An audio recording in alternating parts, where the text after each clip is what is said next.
Good evening, and thank you for attending the meeting here tonight. First, let me recognize the Honorable Colonel Birch, Minister for Works and Engineering, former Speaker of the House, Randy Horton, my Commissioner, former Larry Smith, attending here tonight, and one of my pastors of this church, Reverend Michael Barkley. Also, I'd like to recognize the panel, the Minister, Michael Weeks, the Commissioner of Police, Darrin Simons, from out of the great parish of Hamilton Parish, and Reverend Bean, also from that great parish of Hamilton Parish. Now, Minister Weeks will speak first, followed by Reverend Bean, and then followed by the Police Commissioner, Darrin Simons. We will have a question and answer period. We're not here to be all night with comments. We don't mind your comments, but they'll be limited. We're here for questions, and any help that you can give us, we will appreciate it. And any suggestions that you can give us, we'll appreciate that too. But it doesn't have to take so long. I'm the moderator tonight, Burgess from Hamilton Parish, and the speeches from our three speakers shouldn't take that long, because we want to have as much time for questions and answers. So with that, I will call on Minister Weeks to open up this meeting with his speech. Minister Weeks.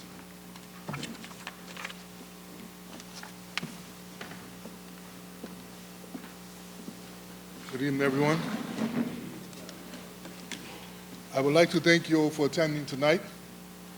I would also like to thank our MP, most of us know him as Cousin Darrin, for moderating this meeting tonight. I was thinking that when you need experience, you can always go to what you know, and Cousin Darrin is always there and willing. So thanks again, Cousin. We are here tonight to discuss the very serious issue of community violence and antisocial behavior that has become all too prevalent in our community. The fact that you are here tonight is a testament to the concern you rightfully have over this action. We want to hear from you on your experiences, your concerns, and what you believe should be done. We are all aware of the violence and antisocial behavior that is plaguing our community. I have been the Minister of National Security since April of this year. A few days after my appointment, a young man was murdered. In fact, there have been 3 murders since I've taken office. This generation have grown up thinking that this is normal. I actually question, when did this all start? The first identified gang-related murder occurred in 2001. 2 years later, in 2003, Bermuda had the first gang-related murder that involved the use of a firearm. Since 2001, we have had more than 71 murders in Bermuda where a weapon has been used. I will pause here for a moment to let that number sink in. We've had more than 71 murders in just over 20 years. Have we become desensitized to it? These are our family members, our sons, our nephews, our godsons, our brothers. So it's not just statistics. This included 43 murders involving a firearm and 20 involving a knife. During this period, we have had 294 confirmed firearm incidents. We have to recognize that these are our sons, cousins, our neighbors, our nephews that are being murdered. And what are we going to do to eradicate this scourge of violence in our community?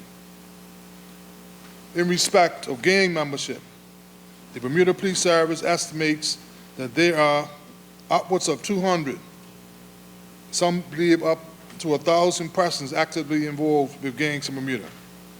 In addition to the gang members and their families, there's a larger layer that is a part of these gangs. Some feel as many as 1,000 Our reality is that in this small community, we are all connected. Children are actively recruited from as early as 8 years old, including young girls. We have children showing allegiances to gangs and committing violent acts while still in school. It is easy to label this as a gang issue, but the reality is, it is not just gangs. We are seeing more and more incidents where violence and weapons are used to settle disputes, and children are carrying knives, purportedly for protection. It seems like there's a disconnect in our community that rationalizes it in the terms that as long as it is them, gang members killing each other, and in those neighborhoods, then I don't need to worry about it. Now, we have had 3 incidents in public restaurants, and it could have been any one of us sitting at one of those tables with our families. So it's not just them and in their neighborhoods. It is our community, and we must take our community back. Just for reference, people, the 3 incidences, one was at Whitehorse in St. George's, where a man was chased into the restaurant by one of 2 men carrying a firearm. One was at Robin Hood, where 2 men were murdered. One was at Dibbets. And I say for reference because this shows you that it's not just stuck in one neighborhood, it's not Bacaton as it seemed like it started. Now our whole island has been touched by it. How did we as a community get here? Where have we gone wrong? We have songs, we have movies and videos that promote guns, knives, violence, disrespect of women, and the gangster lifestyle. We have a generation who believe the level of violence today is normal. News of a murder is no longer shocking, where a gunman can walk into a family restaurant during the day and execute 2 people in cold blood. We have children and adults who cannot leave their parish because of the real fear of being attacked or murdered. Hence, that's why we will be taking this forum to different parts of the island. We have those that benefit from and protect the perpetrators, and those others who are too afraid to speak up. This is our reality today in Bermuda, but it does not have to be our future. So what are we doing today? The Bermuda Police Service has a gang violence reduction strategy with a core focus on partnership. It consists of 3 pillars: prevention, which is education and awareness; catch and convict, which is police-focused, targeting and suppression; resettlement and rehabilitation, which is collaboration. But I must stress that the police cannot do this alone, and neither can the gang violence reduction team. We need the support of the community. To be clear, we will not police our way out of this. We have to tackle the roots of the community issues as well. Within the ministry, we have the ministry's gang violence reduction team under the leadership of Bishop Bean, who is also here with us tonight. It is important to note that the team is a part of the ministry and the Ministry of National Security Headquarters, and they have a very different role from the police. The mission of the team is to aid in the transition of at-risk individuals away from delinquent peer groups and toxic environments, with the aim of reducing violent crime in Bermuda. The team focus is on prevention, outreach, intervention, community engagement, and collaboration. Relationship building is a key component of Bishop Bean and his team. It is not just the Ministry of National Security that is engaged with this, and there is no one-size-fits-all approach and to ensure that our goals are achieved. We are taking a multi-ministry approach that includes the Ministry of Education, Ministry of Social Development and Seniors, Ministry of Legal Affairs, Ministry of Labor, Ministry of Youth, Culture and Sports, Ministry of Health, and the Ministry of Public Works. Together, the mentioned ministries will each make concerted efforts within their domain to improve the quality of life for our youth and their families by providing opportunities for positive growth. Let's be honest here, and I'm going to be frank, which may offend and trigger some. If our goal is to eliminate violence and antisocial behavior, all the talk, all the programs and millions spent aren't going to do it. The restaurant incidents, community indifference, and numbers of murders show that our country is getting worse. That's not to say that they are not having some effect and that things would be significantly worse if we were doing nothing. I believe they are important and things would be worse. However, the trajectory is going in the wrong direction, and our current economic situation and headwinds will work against us. So we need, as a community, to do more. Bermuda is not unique in this challenge. It's a worldwide issue. I have set these statistics and what we are doing and will now address what we will do. This is a community problem, and whilst a robust police and judicial system is part of the solution, it is not the solution. We all have a part to play, and if we do nothing, then we are complicit in it. We have to recognize that in this battle, we have to make everyone uncomfortable. We have to call out some neighbors, friends, and family. We know who knows, who is benefiting and covering up for the perpetrators. Enough is enough. It's time to stand up and stop this madness. How bad does it have to get before right-minded Bermudians have had enough and then decide to stand up? We have options. We have options to address this scourge. But let's start with options that we know won't work. Doing nothing won't work. Sitting back and hoping that someone else will fix the problem won't work. Thinking that government alone will fix this problem won't work. Hoping the police and judicial system alone will fix the problem, that won't work. Hoping that it is just them in their neighborhoods killing each other, that's not going to work either. Believing that it is a gang problem alone also won't work. There's a long string of reports and strategies on violence in Bermuda penned over a number of years. So what would I do different? Let's remove the politics for a minute from this. Successive governments have struggled with this issue. It's a community problem, and I will call out anyone who tries to score cheap political points off the murders of our sons. I have reached out to MPs who represent their communities to step up and work with me on solving this crisis. The community must be on board, and our response must be proportionate and not alienate the very communities we are trying to protect. My goal is termed Operation Take Back, which is to eliminate violent behavior, drug trafficking, and gang-related activity, provide a safe environment, free of crime, so law-abiding citizens can live, work, and enjoy a decent standard of living.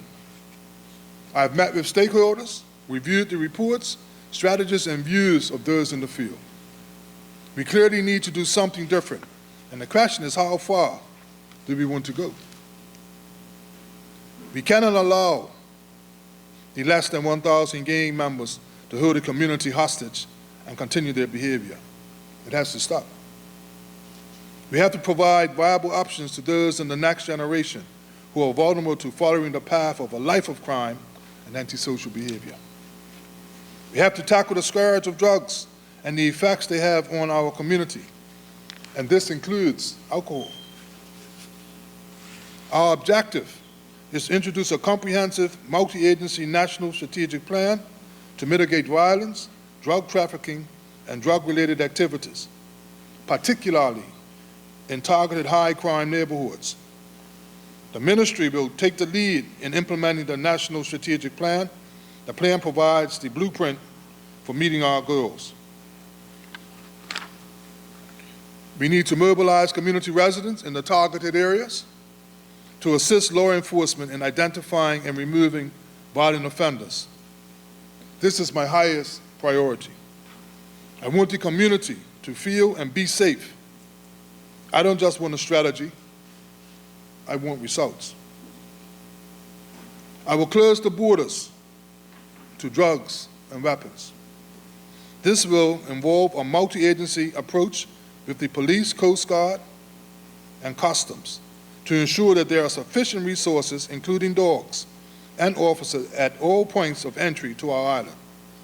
I will cut off the supply of both drugs and weapons.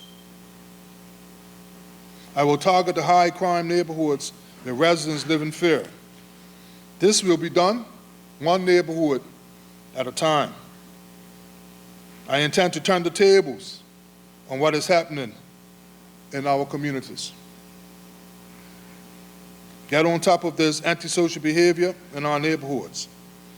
We will provide police community support in those neighborhoods that have an active police presence, and that those that engage in criminal activity face the full force of the law. We will not stop until those negative elements have been eradicated from the neighborhood, and we'll continue to provide support to the neighborhood to ensure that those negative elements do not return. I will turn the table on gangs. I will not allow less than 1,000 people to hold our island hostage. Gang members who are involved in criminal activities will have two options: remediation or incarceration. Family support. I will ensure that government agencies provide the support to those vulnerable youth and families who are most at risk. Resources. I will review the resources that are needed of government so we could employ the customs, police, and Royal Bermuda Regiment and do what I can to ensure that they have the resources that they need to carry out their duties. There are a number of other consequential matters that I am reviewing, including the banning of tinted visors and other options to eradicate drink and drug driving in Bermuda. Again, I stress that this is not an enforcement issue. We all have a role to play, and we must actively do so. This includes our clubs, our churches, community activists, whoever is a part of our community and is concerned about our community. You are all being called to take part. We will all face some discomfort from the measures that I propose. However, this is a small price to pay to save a life. You will see that the Ministry of National Security Gang Violence Reduction Coordinator, Bishop Leroy and the Commissioner of Police are here, feeling the same thing that I'm talking about tonight. They will each share with you some details of the programs, policy, and initiatives that they are currently in place to combat violent crime in Bermuda. That is the only way we can begin to move toward healing and restoration in the community.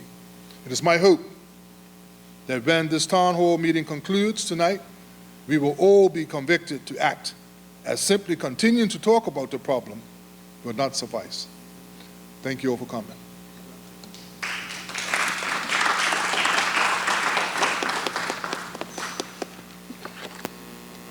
Good evening to all. The minister basically has already gave an introductory to what the gang violence reduction team does. There's an old adage that says hurt people hurt people. And so many times we have a tendency to deal with things from a reactive standpoint and never really go to the root cause of the situation.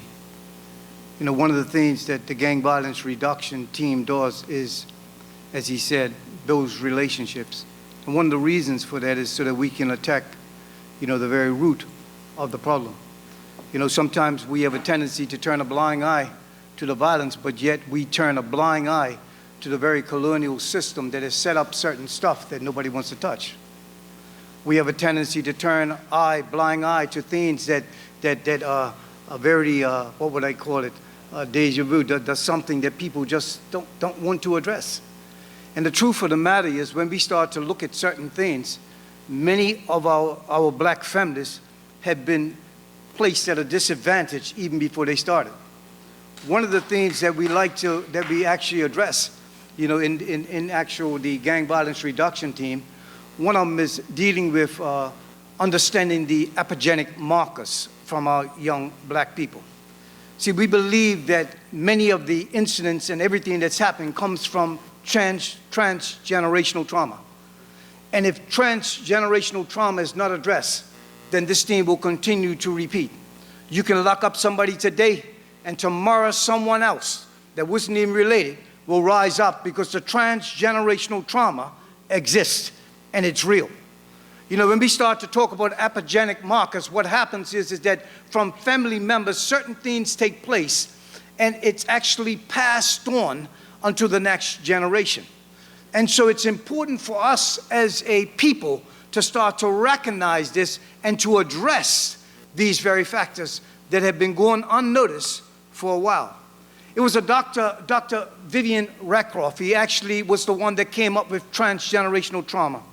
And they actually done an experiment on mice. And what actually happened was that while they had these mice, they allowed this blossom, cherry blossom, to actually be centered around them as they're breathing.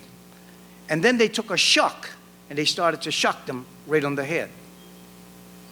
They said that 3 generations down, the offspring, that when they started to release the cherry blossoms, without shocking them, they started to react just like they were being shocked. See, I believe that many of our young men and young women are experiencing the same thing.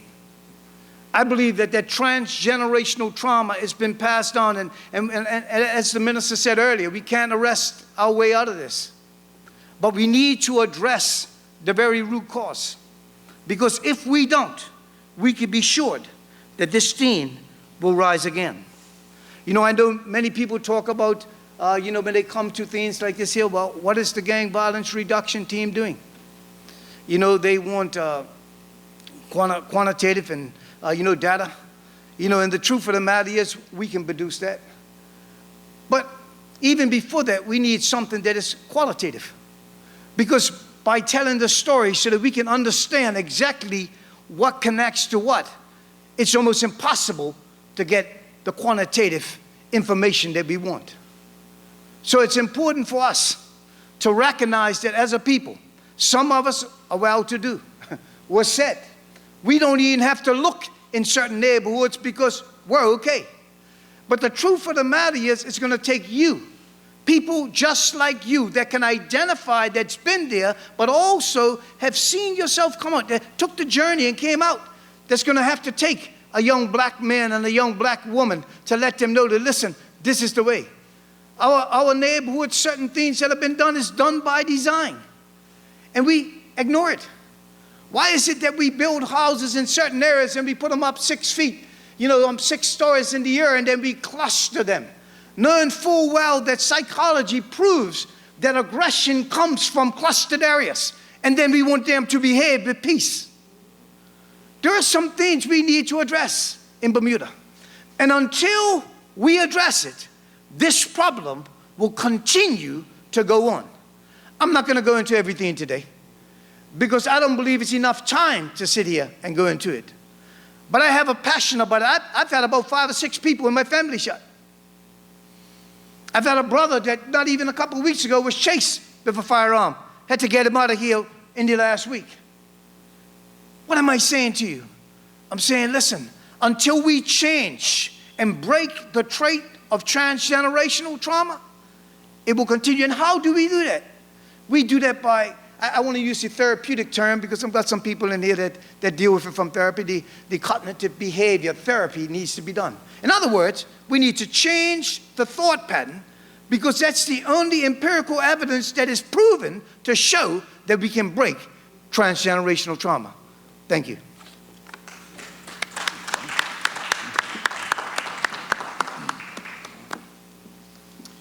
Good evening.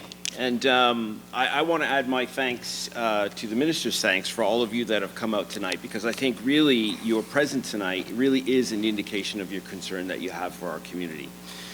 The minister indicated that about 250 sort of overtly gang-connected individuals, right? And these represent those that we know about. You know, there's a larger group of people that are connected, women, younger people that haven't come to our attention just as yet, that perhaps don't have meaningful criminal histories at this moment in time.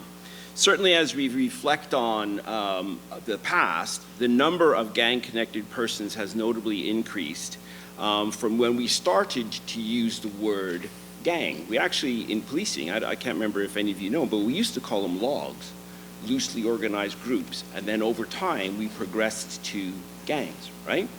So far this year, we've had 13 confirmed firearms incidents, 4 firearms fatalities, a further 4 firearm injuries, and a total of 6 murders. Since 2009, there have been 77 murders. 31 of those murders remain open. In other words, no one has been charged. Since 2009, 66 persons have been charged with murder, and of those, a further 15 are still awaiting trial. Since 2009, the police have recovered have recovered 70 firearms since 2009. This includes pistols, revolvers, handguns, shotguns, rifles, and component parts. Since 2008, we've made 45,000 arrests.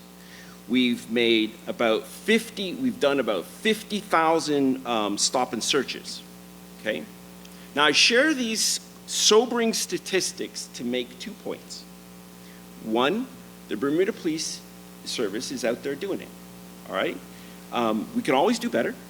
We could always do more, but we're out there doing it.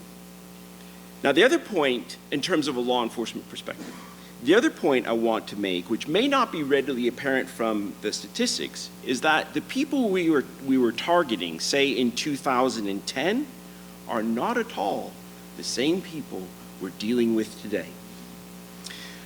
From all that effort over the years, what we have is a larger group that are younger and arguably more violent. Clearly, there's a major role for the police to play. The police respond to and solve crimes. Our role is largely in the catching and convicting area. It's what we train for, and if you look at all the equipment and stuff you give us, it's what we're equipped for. But the reality of the matter is that the catching and convicting work does very little to change the fertile conditions that make it ideal for gang members to grow and for community violence to flourish. Catching and convicting will never solve those fundamental issues. And whilst we can keep catching and convicting, more gang members will continue to grow, become more violent, and just become, violence begets violence. Put another way, we can't police our way out of this problem. Communities with far more money, people, and equipment have miserably failed. And the reason is because the roots of community violence are found not in crime, but in the social factors. You see, violence is a social ill. Community violence needs to be seen and tackled more like a health issue, not just a criminal one where enforcement is the most logical answer. Now, I didn't have a chance to speak with Bishop Bean tonight, but we're actually saying the same thing using some subtly different language. Once you understand that violent behavior in communities doesn't happen randomly, it's based, it's predictable and it's based on known environmental and social factors. When you understand that, you can begin to look at what we need to do, what we can do to stop growing gang members and reduce community violence. Violence is not a symptom of a bad person. Rather, it's a negative outcome resulting from exposure to or the presence of numerous risk factors. You all know this. Why is it that violence is most prevalent in disaffected communities that have less access to education, less educational attainment, less access to the economy, more clustered housing? Why is it, you know this, why does it continually occur there and not in other areas or other communities?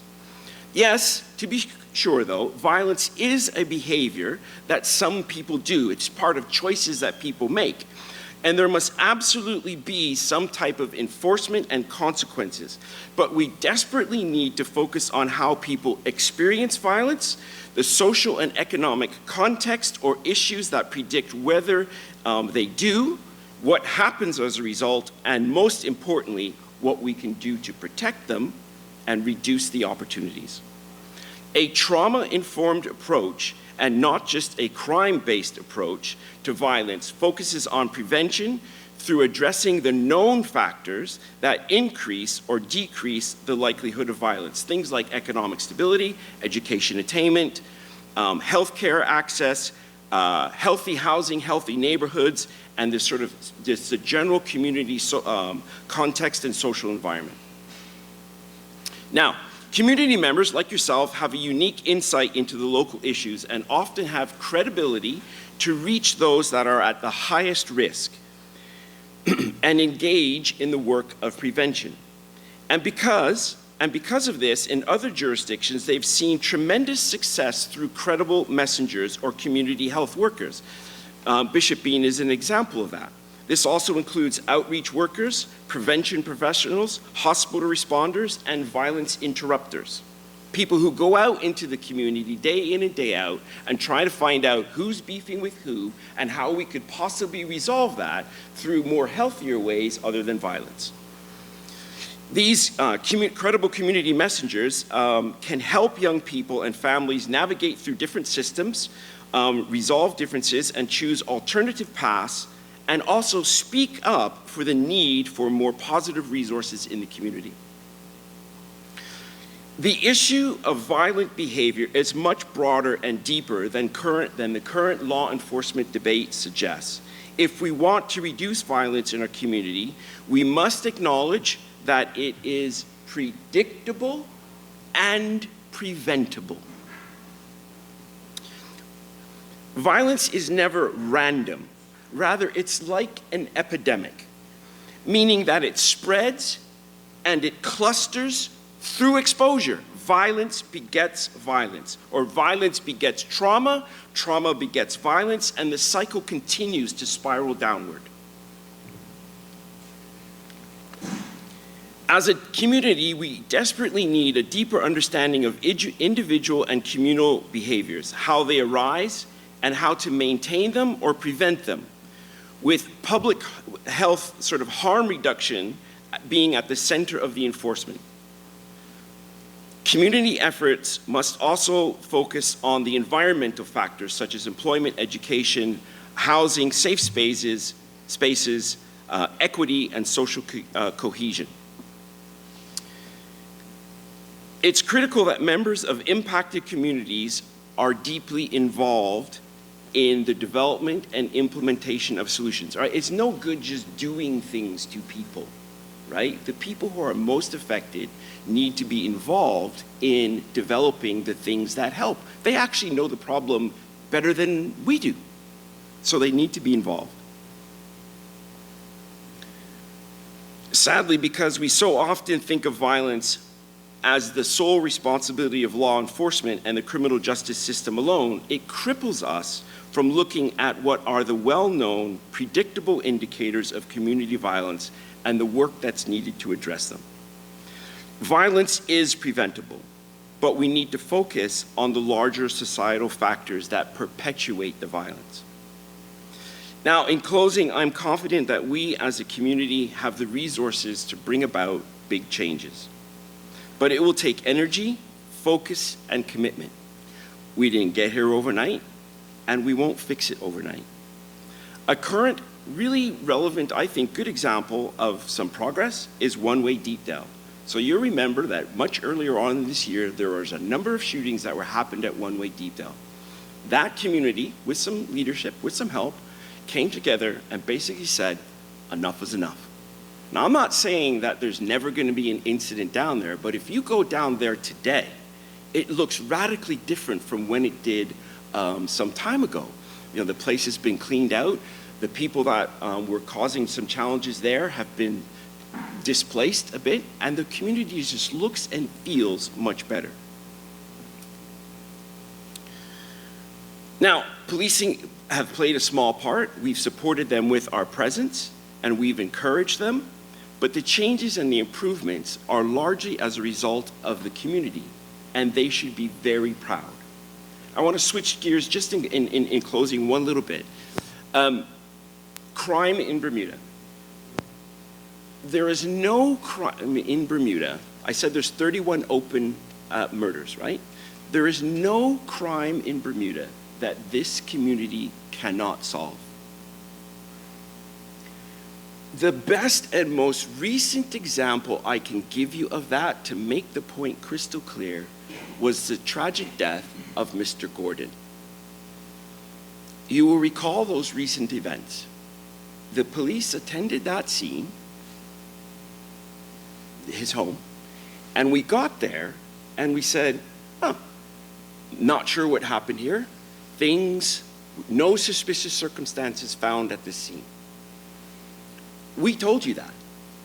And within 24 hours, you said, no. You've got that wrong. There is something that's happened there, and actually, this is the individual that you should be looking at.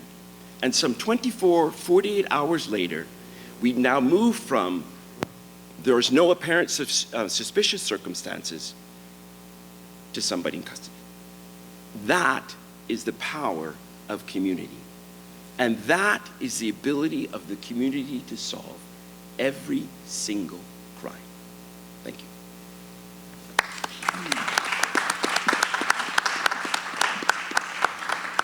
Thank you, Commissioner. Thank you, Minister Weeks and Bishop Bean. Let me say, for questions, we're not going to have people could be married to the mic, right? We want everybody to have the opportunity to ask questions, so make your point and let the panel answer. If you got phones, if you know how to put them on mute, put it on mute. If you don't, then turn it off so we don't disturb anybody else. Now, those that are, a little frightened to speak, you can go to the back, get a card, and you can write your question on the card, and they'll bring it here, and then we'll ask the question for you. Yes, cousin? If you're going to make a comment, keep it very brief. And the mics will be, the mic is there, one there and one over there. So the floor is open.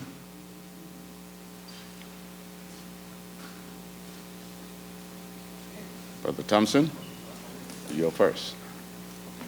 Good evening. Good evening. Thanks so much for this opportunity. Like everyone else, I'm quite concerned about our community. And once I heard that this was happening, I decided that I would be sure that I would be here. And I certainly want to commend our panelists for sharing with us tonight and making sure that we know that it is a community situation, right? I guess my question is, when are we going to have the next forum, right?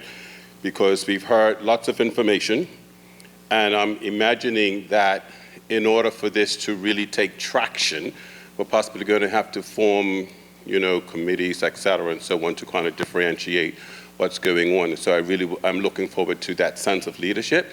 So we heard our brother Bean talk about statistics and quantitative and qualitative data. I would have liked to have seen that he said that he could have Brother made Thompson, that. respectfully, can you answer the question, please? Okay, sure. Sorry. What are the other agencies doing to demonstrate their commitment to this cause?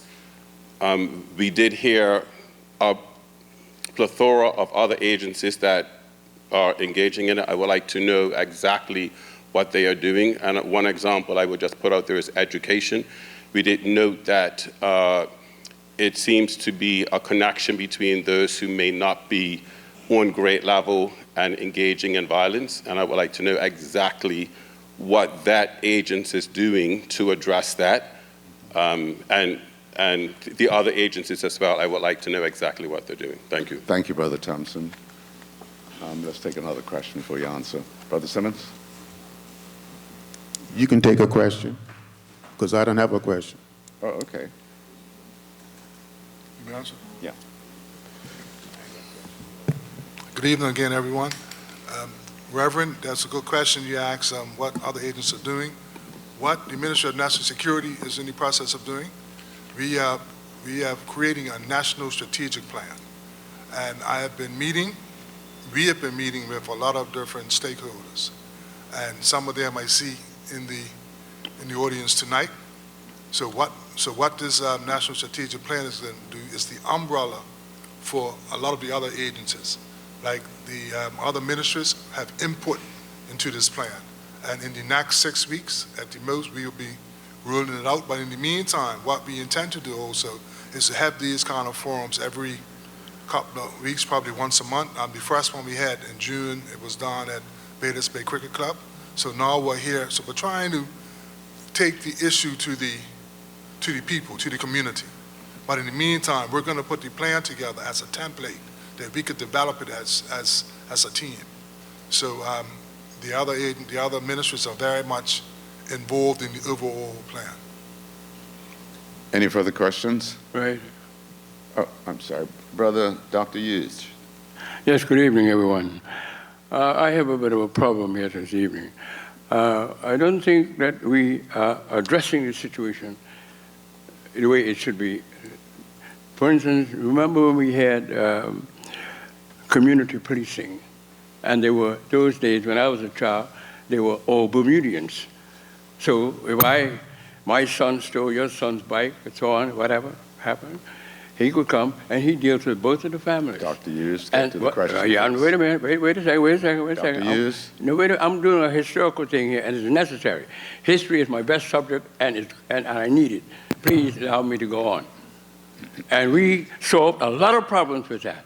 Now, how we do expect to have people coming from a foreign nation coming here and doing the job of a Bermuda policeman? It can't work, and it's never going to work. And that's a big part of the problem. And let me tell you what I saw one night, about 3 months ago. There was a young man out there dancing, carrying on, using all kinds of bad language, with 2 European policemen with him, and he was cursing like heck. And then I heard this big motorcycle. I said, well, it sounds like a policeman coming. There was a brother coming, African Bermuda policeman coming. Hey, look, stop talking foolish, man. Sit down, get out. Never mind, gentlemen, just move aside. And they moved aside. The guy come right on down, and they were like friends because they could relate to one another. But you're bringing all these people here from overseas, they can't relate to me and my family. They don't know me, I don't know them. And we are creating a serious problem in this country. And it's only started. It's only started, and it's going to get worse. So we got to go back to slavery, for instance, 200 years. And people were beating up their children. I'm a believer children shouldn't be beaten. Then they come here to be beaten, and people think that, oh, corporal punishment is good. No, the Europeans said that because they wanted us to stay down. They didn't want us to arise. That's the reason why. Violence upon us, not them, on us. What's the and question, we Doc? had to look what we are country with. A governor here, woman's never been to Bermuda before, she doesn't know anybody here. And I'm not speaking about her as an individual. I'm talking about the situation that we find ourselves in. And you've got people coming from all over the world coming here and telling me what to do. Let's be realistic. Wait a minute. Dr. Hughes, this is important to me, man. One second. I've been living in this Dr. world Hughes. for 84 years. Dr. Hughes, 1 second, please. You seem to have a lot to contribute, right? I would ask you to make a meeting with the minister and carry that on with him. People are here, they want to hear what I'm saying. Yeah, but we want some solutions, and I think the best thing to do... I'm trying to give you some solutions now. Yeah, but you can't, we ask for questions, they're all... But I'm telling people you need to talk to, man. I'm in the community. I know that. I All know right, then, you. well, let me speak. You're not going to be all night, okay? I listened to you people. I'm not criticizing you for anything. All right, I'm President. giving you my point of view. Wrap it up, And Doc. that's what Please wrap it up. that's what it's all about. You got to give me a chance to speak. And you know Yes. why? Because I'm speaking the We've got truth. many others here. No. I'm talking about me. I represent me, David Hughes. And I'm speaking from the truth. And when you go back to slavery for 200 years, the way they treated us, that thing is still amongst us. And here we are now, bringing all these people here, and I'm not got anything against people coming to Bermuda. But man, it's time for us to sit down with ourselves and solve our problems. And just remember that we had a hard time in the last 200-300 years in this world. And it's time that we took hold of this thing. And we could talk, have all the meetings we like. You're not going to change it like that. We've got to bring our people together. Send some of these people back home, for goodness sake. They can't do no good in Bermuda. I want to see my brother come to me and tell me, Lord, David, you're doing wrong. And I will listen to him. They're not going to listen to these people. I'm in the streets. I see a foreign policeman come up, and argument comes up right away. Okay. Because he feels he's not getting the best treatment. And then, on top of that, look at the number of Bermudans that are out of work, and we still have all these foreigners in this Dr. country. Hughes. Let me tell you, we've got a bigger problem Dr. coming, Hughes, Mr. brother. let's wrap it up, We have please. a bigger problem coming. If you think it's bad now, you give it a little while longer, and we're going to be in real trouble. Thank you, Doc. So I suggest we clean this mess up. Thank you. And I'm not talking about my good brother over there, Commissioner. He's a Bermudian. I know who he is. Thank you, Dr. Hughes. And his mother was my neighbor. Thank Yes, you, Doc. yes, Burgess. I was going to say, I give you a lift home every now and again. Yes. Burgess. Dr. Hughes, you're from Hamilton Parish. Yo.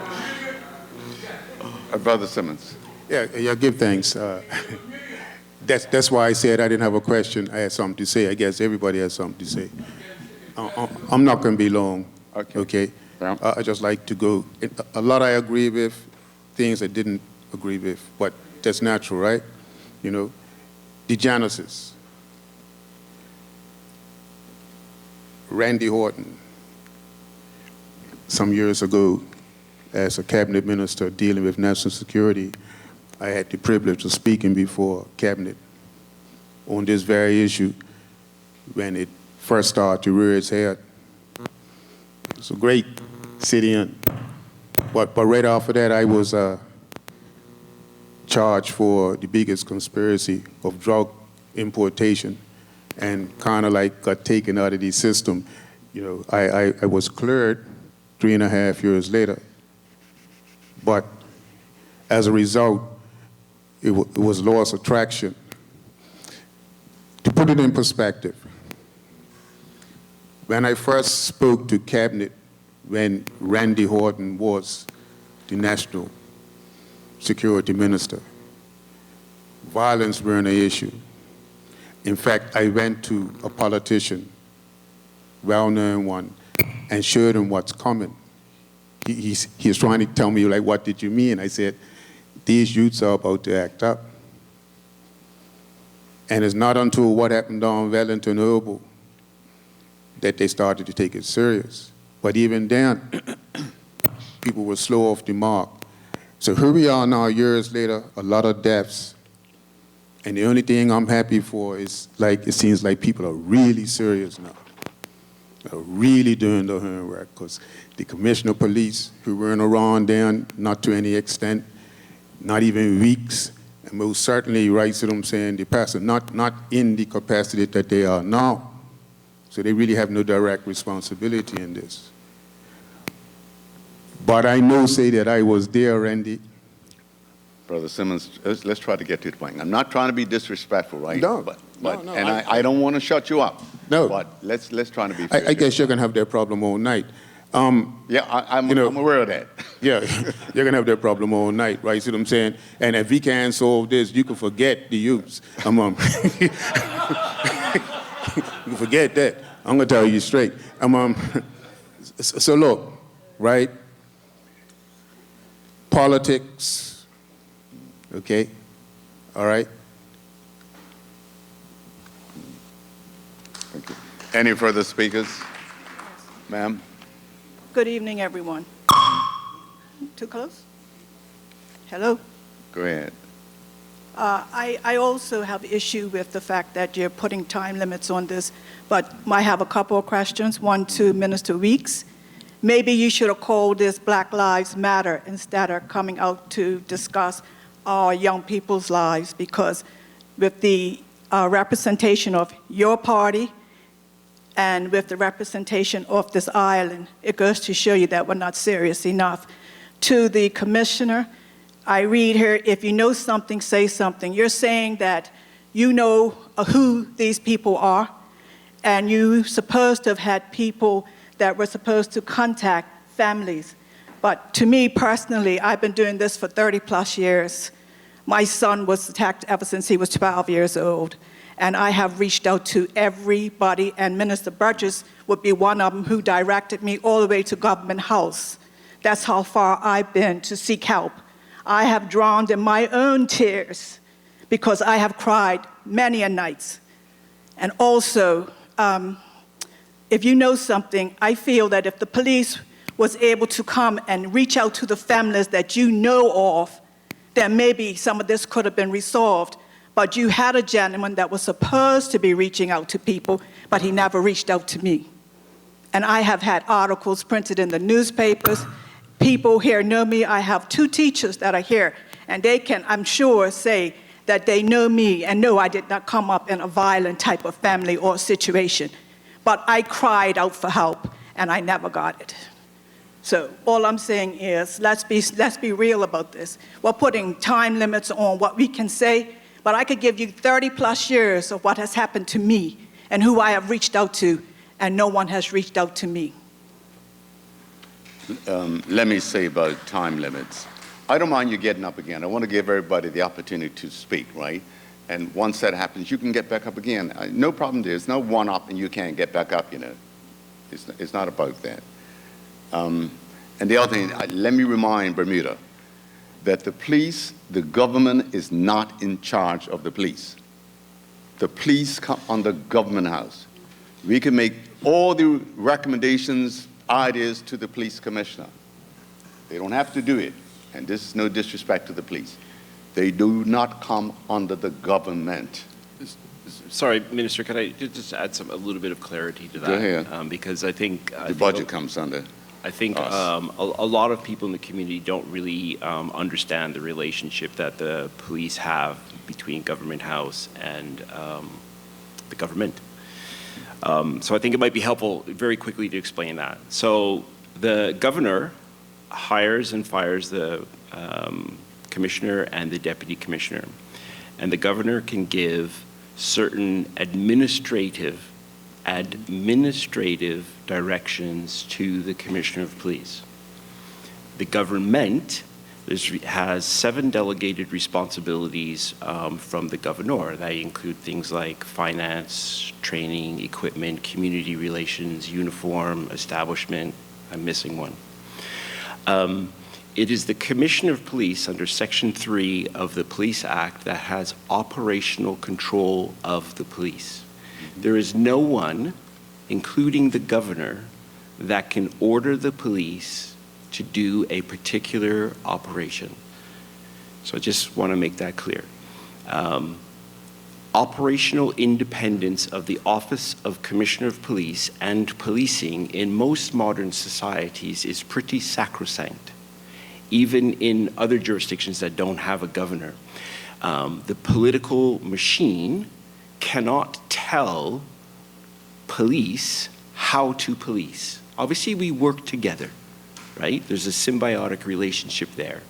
But the governor cannot direct police operations, and neither can the government, right? So they can't say, start this operation, stop this operation. We work together. So the minister says, you know, I've got some concerns here. We all work together. The governor says, I have some concerns in this area. What are you doing? You know, what are you doing? And we would have to provide an explanation. But nobody can direct police operations other than the commissioner of police. Cousin, can I say something real quick? Certainly. Yes. Before we go on, I don't want to lose the lady that just spoke. I want to appeal to her. She could give me her name now or after we finish. I would gladly sit and talk with her and see how I could assist. Oh, yeah. Oh, see? Right on. Okay. I was directed to Governmental by Minister Burgess. I went to Governmental. I didn't get as far as Governmental. The deputy governor directed me back to the party. He said he couldn't help me. And so he sent me back to the party, which I have spoken to every premier, every minister, even had my minister sign my letters, and still no help. So I'm saying, I don't need to tomorrow. I just thought I would come up tonight just to hear what you have to say, because I only have, again, 1 hour tomorrow. Yes. Thank you. Brother? Good evening. I just wanted to make a few comments, and I made this comment almost 20 years ago after the shooting at Malabar and the incident at Wellington Oval. And I said, as a youth, back then I was much younger, what is there to do?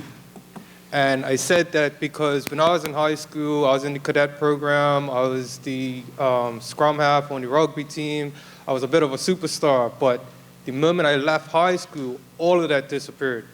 Like, I was too old to be part of the extracurricular groups anymore. The church, youth groups were saying, okay, you're a bit too old to be here anymore. And it's like all of the social support I had in high school just got ripped from underneath me.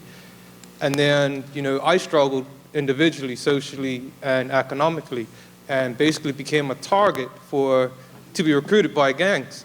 And they were coming to me and saying, you know what, you can go over there, you can do this apprenticeship, and you'll take home $300 a week. Or you can buy this 8-ball for $400. It's Tuesday, by Friday you have $800 in your pocket. In 30 days, you'll make more money than you've ever made in your life. Come join us. Like, that's real enticing. But what they don't tell you is, in 30 days, you'll have more enemies than you've ever had in your life. You have people wanting to take you out that you don't even know. And how do you combat that? The only way to combat that is you have to create a system where people get involved in these programs from younger, and those programs stay with them into their adult years. If I had never got involved with the Marist program in my 20s, and I know they only deal with high school children now, but if I hadn't got involved in my 20s, I don't know where I would be today, because that rebuilt a lot of the social and I want to say mental stability within me in order to figure out how I'm going to achieve these goals, how am I going to go down the right path, how am I going to stay away from this lifestyle that looks so enticing. I mean, these guys get all the girls, they have the big fancy cars, they have all the jewelry, you know what I mean? They've got big clout in the community, people respect them, you know what I mean? They walk into clubs, they don't even have to pay for stuff, they go backstage with Beanie Man and everything else. So how am I supposed to compete with that when you're telling me $300 a week and you're going to do all the grunt work? It's hard.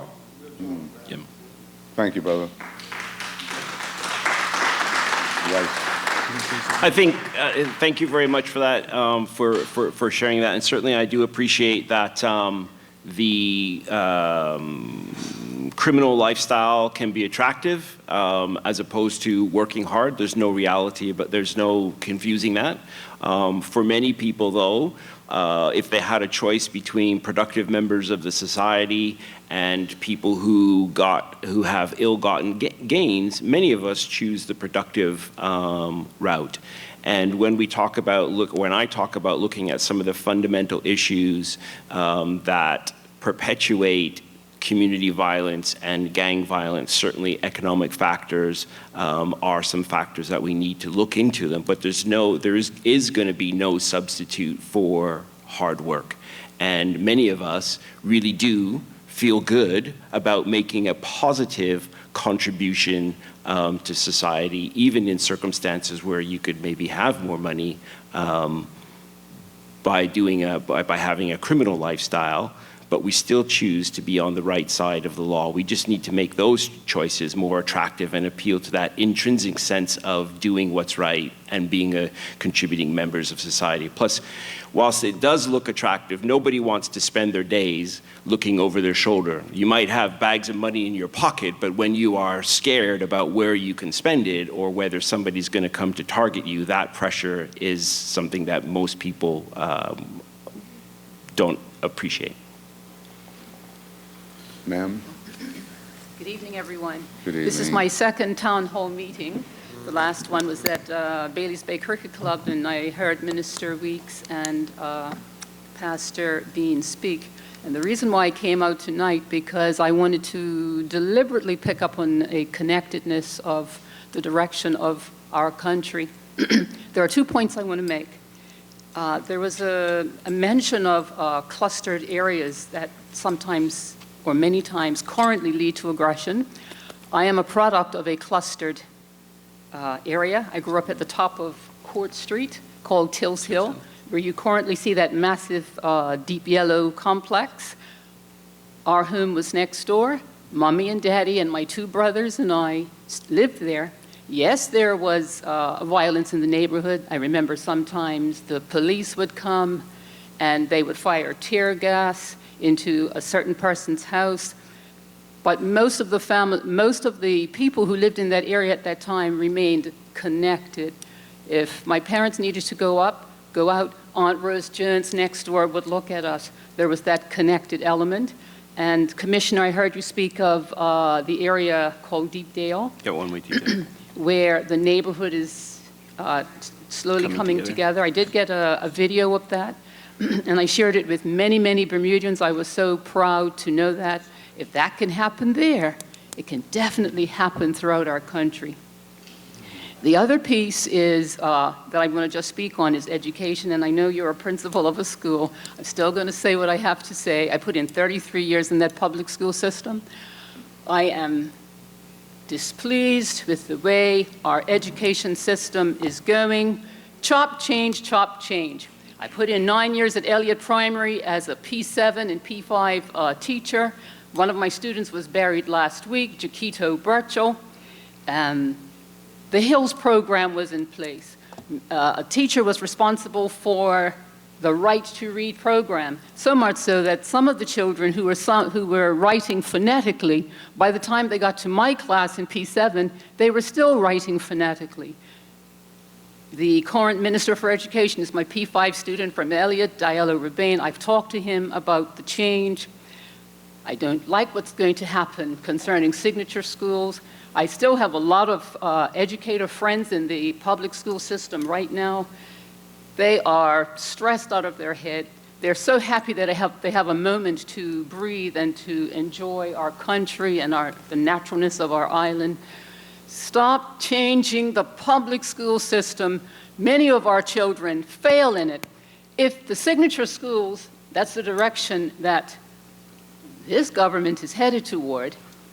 If the signature schools are so great, the BHS hasn't picked up on it, Salters hasn't picked up on it, Summersfield Academy hasn't picked up on it. What they have is in place. It's been in place for decades. No one's moving toward the signature schools, just us. Thank you. Can I say something? Yeah, Pastor Bain. Yeah, with the gentleman that just got up and he was speaking about drugs, and he was talking about the fast money, the bling bling, and so on. There are legal ways that you still can make fast money. Very risky, just like drugs. When you start to deal with Bitcoin, when you start to deal with stocks and bonds, you know, these very same things can actually increase wealth very quickly. It's a risk at it. But many times, I done a class one time in prison, and you'd be surprised, the young men that were involved in drugs, when you start to offer them the skill set that they can actually make quick money. Many of them, embrace it. And so I'm saying that there are some avenues around that we try to encourage young men to get involved with, so that they wouldn't have to go that illegal way, but rather can do things that still stir the passion and everything the right way. Also, Mr. Hughes, you had spoke earlier, and I do believe in culture competence. I think that's very important before you go into any culture. I believe that it's important for you to understand the culture competence. You need to understand that culture. You need to see what you're dealing with. And so your point was well taken, and that's something that we try to do when we go into communities. Thanks. A question to the Commissioner.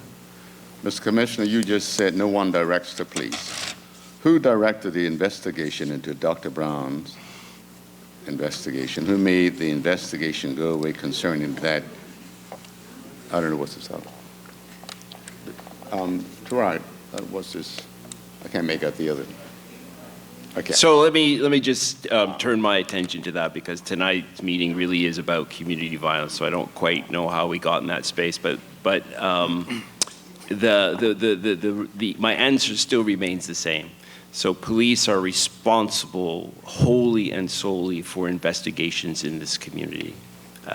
That's the best way I can answer that question. Any further, ma'am? Good evening, everyone. Good evening. Evening, panel. You know, I heard a lot about all the different organizations and everything that needs to be done in the community. But I just want to share my experience.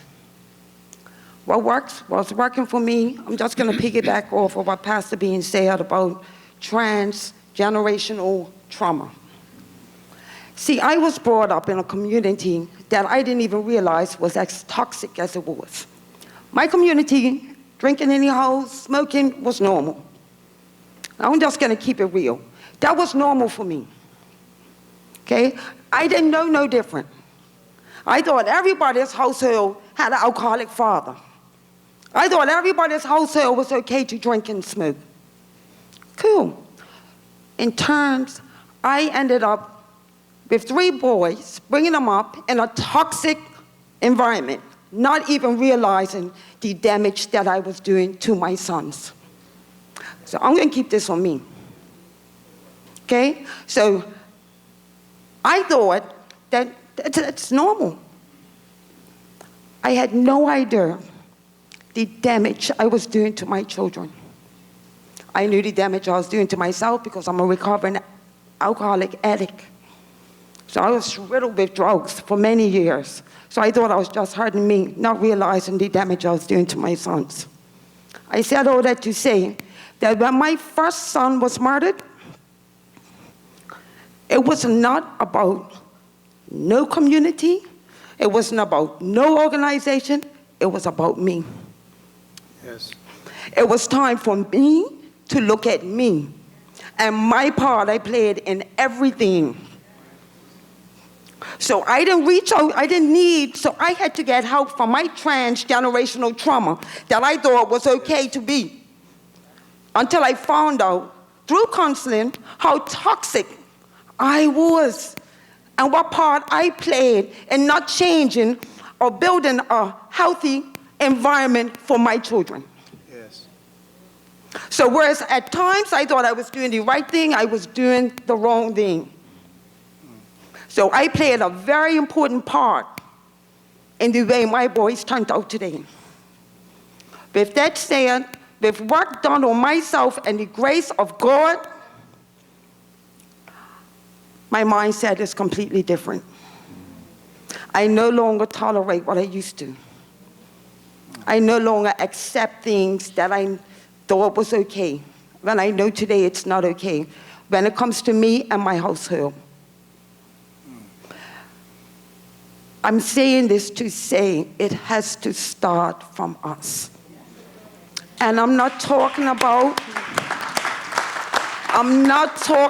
collectively, I'm talking about individually. I'm not talking about getting together as a group and trying to fix them. Let's fix yourself first. Oh, let me keep it on me. Fix me.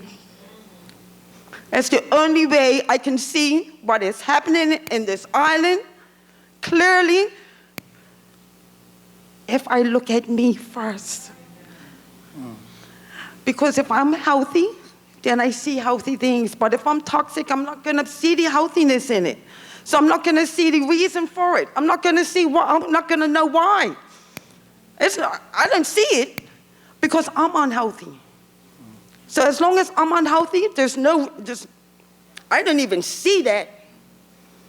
But as long as I get some healthiness done and start making me healthy, I can make healthy choices and I can see a healthy view in sight. So I started with me, and it's a work in progress. I now look at my boys and they look at me, as someone completely different. The respect that comes out of their eyes when they look at me, when they've watched their mother go from this to this. So they, in turn, start making better choices. Because as long as I was toxic, they thought their behavior was okay, because their behavior is toxic, because they didn't see no different.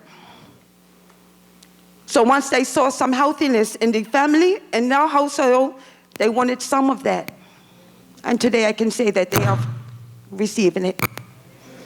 So I'm saying that to say everything, all this is needed. It takes every entity, but first and foremost, it starts with you and the household. It starts, I'm a mother, and I feel I am the prayer warrior in my home. I feel my children, my husband is protected through my prayers. So if I stop praying, my family is doomed. Thank you. Thank you.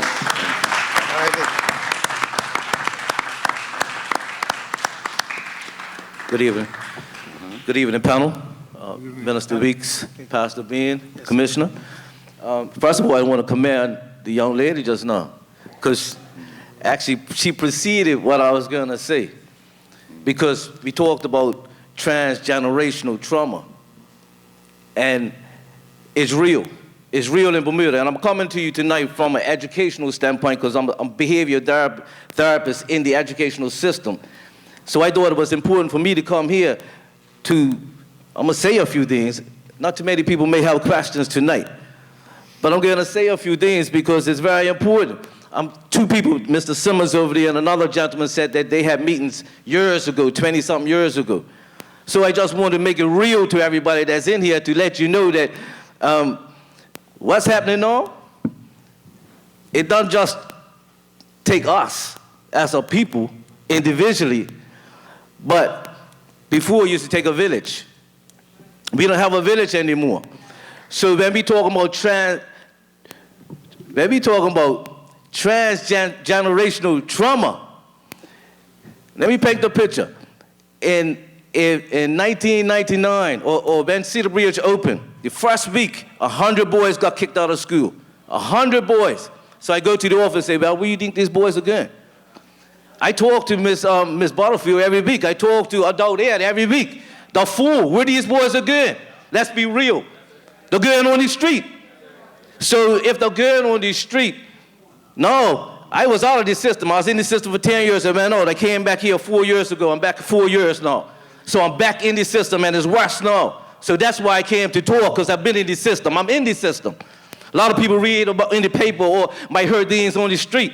But let's be real now. So now we're talking about transgenerational trauma. There's 40-something-year-olds they should be 40-something now, but 40, 41 years old. The children are in primary school. You understand what I'm saying? I'm in primary school now, and I see it at 8 years old. They ain't worrying about the politicians. They're not worrying about the other guys that are doing good. No, who they want to take after? The daddies, the grandpas, the uncles. That's what I'm talking about. I'm being real tonight. Because if we're going to address those issues, we've got to be real. Everybody wants to just be cute about it and push it under the carpet. We've been doing that for too long. Somebody mentioned Valentine Oval. Guys got a slap on the wrist. So if you got a slap on the wrist, I could do it again. We had a meeting years ago, 1998, at work. We talking about just violence. Violence was just popping up. Just violence popping up. But guess what? Tonight, I wish I had the educational minister. Please include the educational minister on this panel here. I'm going to tell you right now. Because any society that doesn't focus on education, you're going to have problems. Because our youth out here, if they're not educated, they're not skilled. Before, we was coming out, if we weren't educated, we had a skill. And we were skilled, we was able to function. Who is going to function on this island without an education and a skill? Somebody tell me in here. Somebody tell me. How are you going to function in Bermuda without education and without skill? You heard my passion tonight? Because I've been talking since 1999. I've been talking since 1999. I had it up to here, I got in trouble, but I'm coming back. I'm back now, I'm back in the system. I'm back in the system, and I had to look within myself and say, well, how are you going to get back in these systems? And I had to think, systems been failing over 30 years. Who works for a company that's failing for over 30 years? But guess what? I had to come back. I had to come back because we have to do what's necessary. Bermudians like to talk. I ain't about talk, about action. You know what I mean? It's about action. So what we need to do is focus on uneducated, unemployed, and underemployed. We focus on this, our community will get strong again. And everybody in here right now, I'm looked around. That's why I'm talking like I'm talking, because I'm looked around and I'm looked at the edges. We came up in a good educational system. All of us came up in a good educational system. So why are we accepting a system that's been failing our youth for years and years and years? And I'm talking now because my older students are 40 years old. And I see the children coming up in this here. And we're talking about fixing it. Mr. Hughes, you're talking about foreigners? It's giving me much more foreigners. Because look at these our skilled technicians around here are going to retire. So if you want to be real, it's giving me more foreigners in here because we ain't addressing these situations that we need to address. Thank you. Thank you.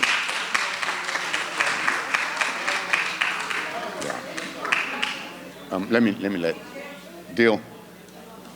You can go next after Deal. Good evening, everyone. My name is Willis Deal. I'm a customs officer by profession. Mr. Minister, Mr. Weeks, I would just like to ask you a question and then make a comment.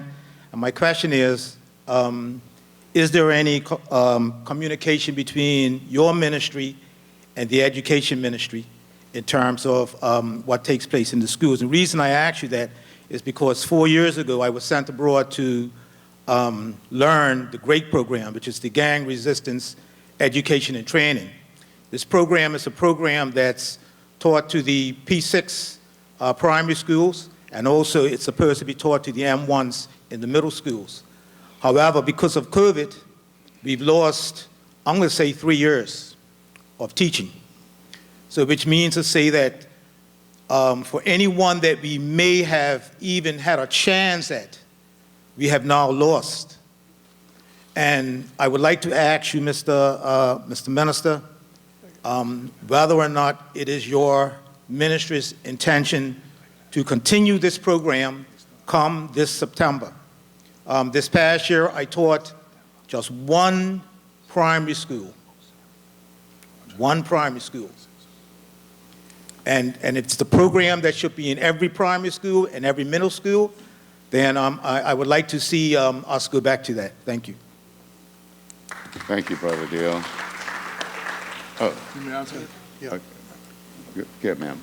Good afternoon, everyone. Minister, thank you for this opportunity. And I'm just fired up, especially after my sister got up here and gave her testimony. I'm a change agent and an empowerment agent. I mentor young girls, and I've done it for 15 years here.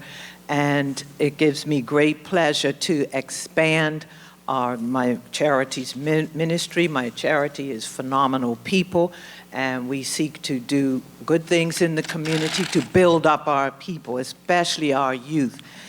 So I'm taking this opportunity to proclaim that each one of us can do one thing, can do something. My thing in the community was, my contribution was to write a book, and it's called, and the question is, Who's Your Daddy? And the subtitle is 12 Steps to Rescuing the Next Generation from Father Absence Syndrome. I do believe that father absence plays a very big part in this, getting us to the place we're in right now.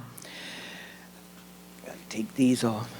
Worse still, there's evidence that shows that the slippery slope that we're on is very steep, and that hand is stretched out and passing the repetition baton back into the next generations. We've heard it. Therefore, I affirm that we will make a change starting now, and that's what we each must do. My book alerts us to the perils which are well documented and invites each one of us to become aware of where we are doing further harm to each other and especially to our children. First, we must heal ourselves. And so however we can get help through programs and minister, that's something I would love to talk about, is programs for the local people to get help. And we must commit to love and nurture one another, particularly our children. My book has 12 steps that takes us to a place of awareness, forgiveness, restoration, unity, respect, support, and love. My clarion call goes out to all in leadership and influence over young people. And this takes us to grandparents, parents, family members, and then the stakeholders at large, educators, etc., to heal our hurts, biases, and divisions. And let's unite for Bermuda's children. Let's agree to do no further harm by modeling positive and restorative behaviors to our youth. Most importantly, nurture our children and prioritize our kids. And in my role as president of the charity Phenomenal People, I am offering 2 programs, fatherhood workshops to teach individuals the characteristics of being an effective father. This goes for fathers of all ages and those who may be considering becoming a father. I'm even going to take this a step further and invite mothers to register in a separate workshop, of course, because I believe that it can only benefit women to understand what an effective father looks like. When we get this educational process in place, I believe these workshops that commence in the fall will make a huge difference. And then there's a chat adventures, which is children and dad's time together, and it's an outdoor bonding initiative that is fun and wholesome for both dad and child.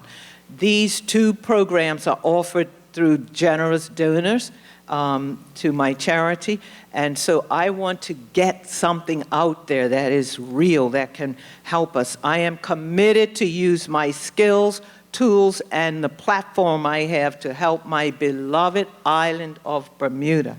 We all can make a difference.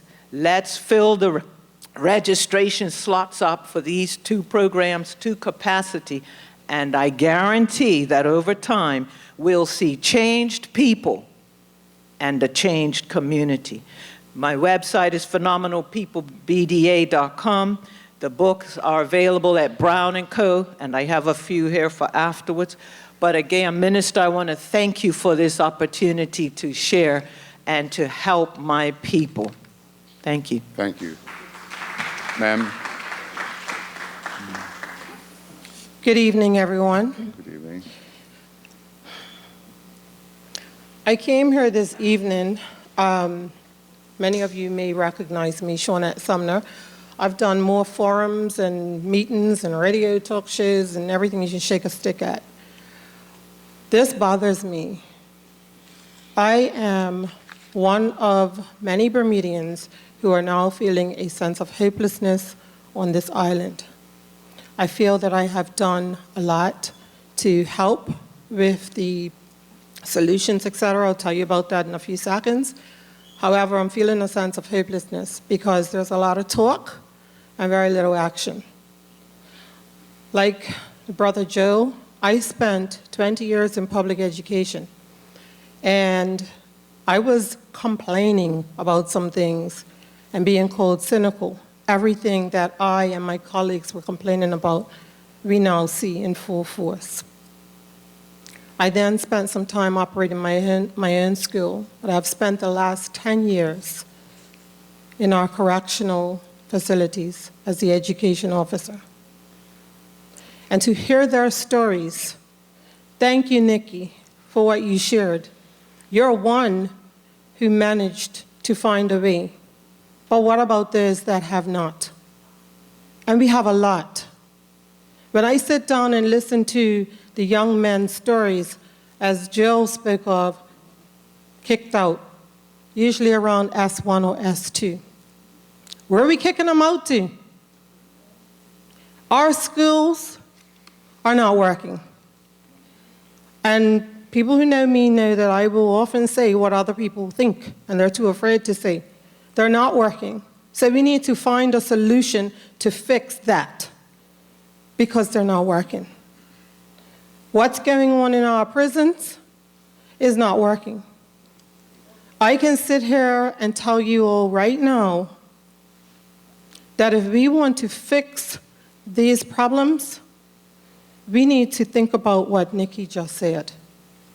Because while our prison population is not that great, we have approximately 45 of our people serving life sentences. And that stops the family. It stops the family. There's so much more that I could say, but I will end by saying this. It is difficult for people to see something and say something. Bermuda is small.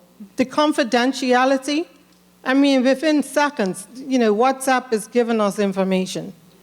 People are not comfortable stepping up to speak because guess what? They could very well be the next murder victim just for opening their mouths. I am very disheartened at what's happening in my country. I will continue to do my part. Unfortunately, I'm about to leave all those guys behind as of next week because of an age requirement. But it pains me. And we have approximately 7 little ones, and I'm calling them little ones because they're real young, who are awaiting trial. That could be our next set of 7 lifers. We have got to stop this and stop throwing our young people away and pushing them off this island. It is sickening. Thank you. Thank you. Brother, you're not going again? Yeah. No, hang on. Wants to answer the question. Yeah, 1 second. Let me let the panel answer some of this. Yeah, cousin, thank you. If I may, I didn't have much questions. I enjoyed the dialogue and the comments, but I just want to say that. Pretty closely. Close. It's close enough. Is it, hey, cousin, up top? The mic's, this is the mic. Is that a mic? Here's yours, Mike. Yeah, what I started to say is that, okay, there was not many questions and just a lot of valuable comments. Probably you should hurl it to your mouth. Right? There were not many comments. No. Let me shout because I think I have a better voice. Come up here.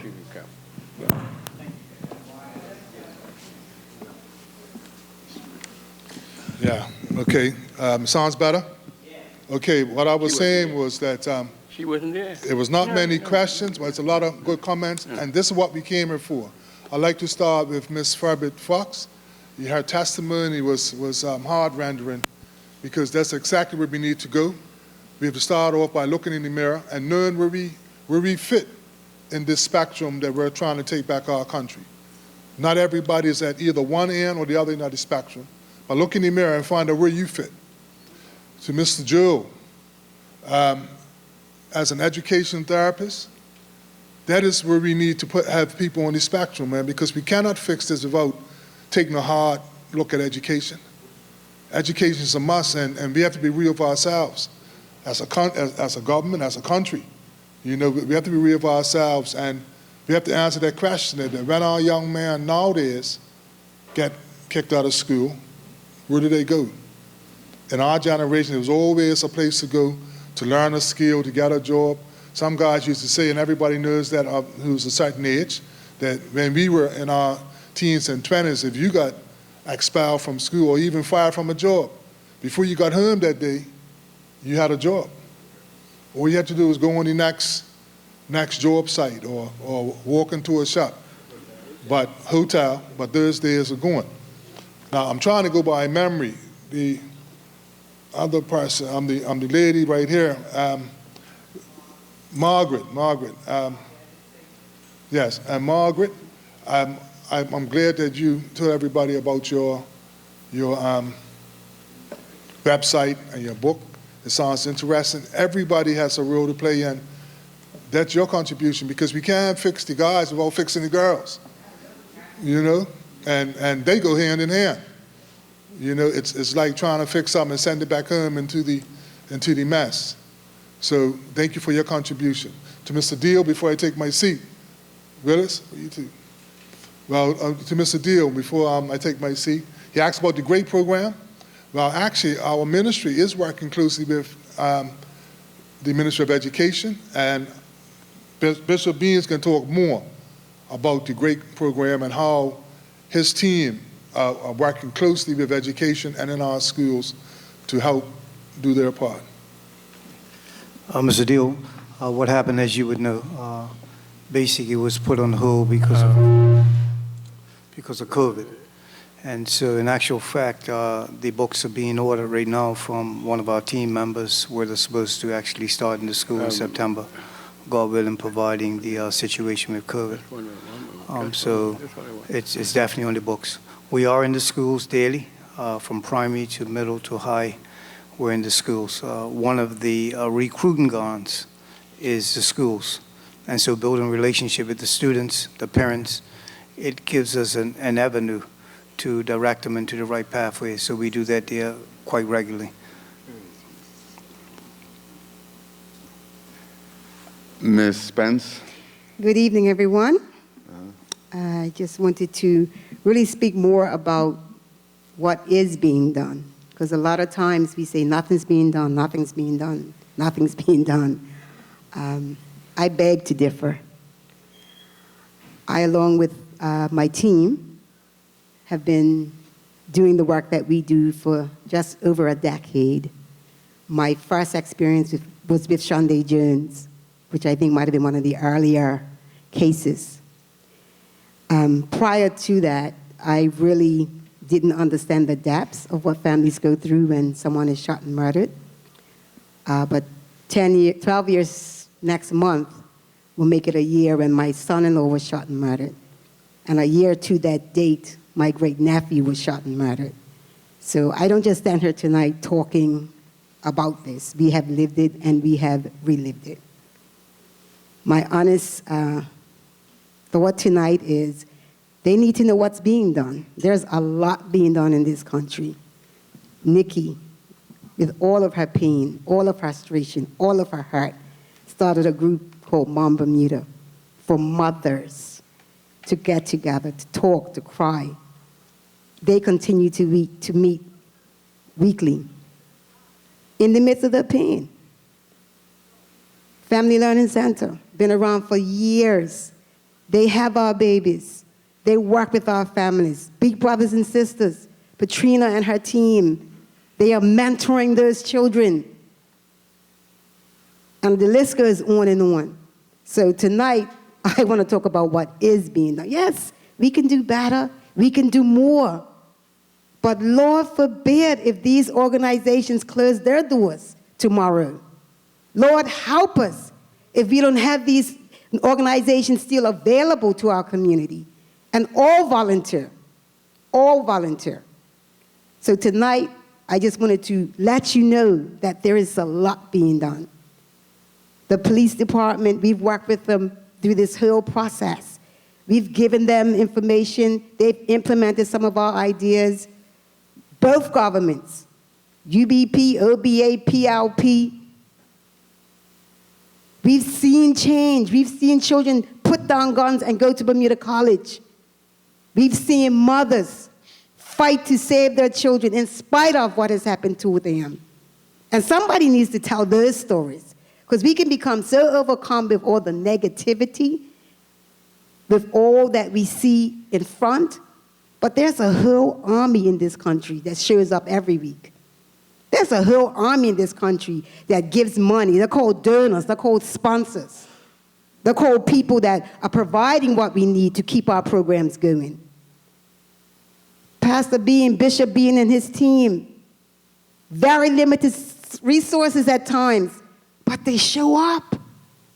I don't know if you've ever been to the hospital when a shooting takes place to experience what many of you have no clue happens. You're sleeping. We're down there, our community is reacting, crying, kicking, cursing, they're hurting, they're in shock. And it's Pastor Bean and his team providing the support that they can give. So tonight, Minister, Commissioner of Police, and Bishop Bean, I want to say thank you. I want to say, I can throw you under the bus. I can tell you all the things you're not doing right. I can accuse you, and I can do all of that. But what is that going to do for the 24 families I'm trying to help? What is it going to really do? And so I'm here tonight to encourage you. There is something that everybody can do. You can show up. You can say, Ms. Spence, do you need a volunteer to help with school clothes, or can I pack a book bag? Whatever. We have all been given gifts, talents, and abilities, and they're not all the same. I'm glad my former principal is here tonight. He knows my story. My mother was an alcoholic. My dad left when I was 5. I've been in every foster care home in this country, been used, abused, kicked down these steps, arm broken, black eye, and what? My mama said that's no excuse not to be successful. It was not tolerated in our house. What am I saying tonight, Bermuda? It does take a village. Yes, it does. But we need to be able to speak freely. Nikki, I love your truth. Here's some data that I want to share with you tonight. And this is what disturbs me. 100% up until last year of the men that were shot and murdered in this country are black. 100%. 100% of the children that we service who are left behind from the gun violence are black. 100%. 100% of the men serving life, which is what, 35 years, are black. If that data doesn't move us, shake us, nothing will. What am I saying tonight? Yes, it's our problem. The data shows it. And there are many reasons why. I'm here to tell you tonight that when we had to take my son-in-law's body to Jamaica and bury him in the ground, I was in the place where I was like, I ain't doing this no more. I ain't doing no more community outreach. I was hurt. I was angry. I was confused. What I had to tap into was my faith. You could call it whatever you want. His name is Jesus. I ain't making no apologies. Here's the testimony right here. Or whatever your faith is. And I'm saying that because one of the most important schools you could send your children to is Sunday school.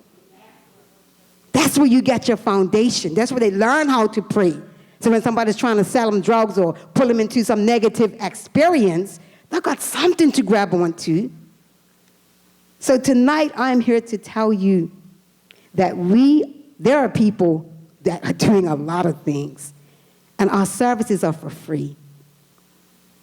Everything we do, there's no cost attached. Why? Because we know our clients can't afford it.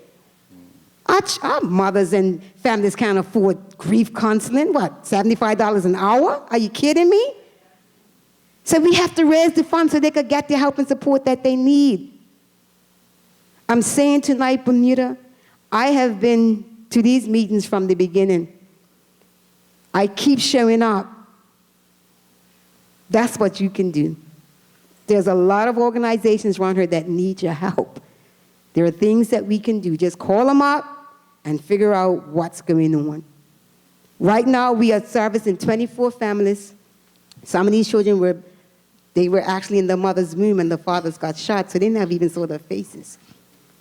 But I'm here to tell you that by providing the support, we started showing up just to show up. And then a reformed Crip gang member said to me, Ms. Spence, you need to become certified. You can't help these people by just praying for them. You can't help them by just showing up. You have to become certified to deal with their grief and their loss. So I became certified. And so that's what we do.